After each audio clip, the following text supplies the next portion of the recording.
Two of the most important things you can do during your catch and pull, aside from getting a good catch, which is often a high elbow position, is elevate your wrist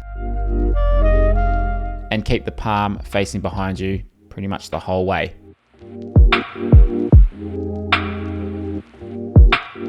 If you do those two things, you're going to be much more effective with that movement underneath the water. That's going to move you forward so much better than if you drop your wrist or the palm of the hand turns inwards towards the center or towards the body rather than back behind you.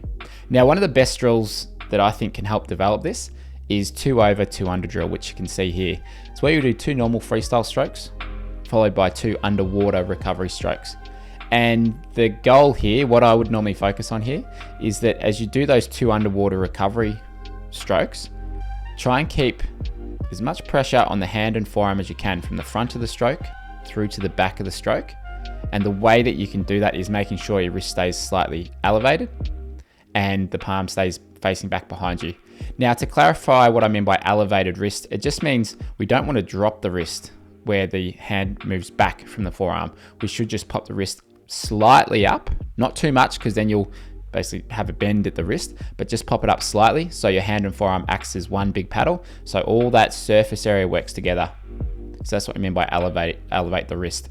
And then with the palm facing back behind you, most people will let their hand turn in towards the body too early, almost as that last third of the stroke. So with good swimmers, we'll see that faces back behind them the whole way, except for the very end where it will turn in towards the body to help it exit. So this is a great drill to help develop that 2 over 2 under drill. And if this sort of stuff is helpful to you, we do an 8-week faster freestyle course where we've helped hundreds of swimmers improve their freestyle.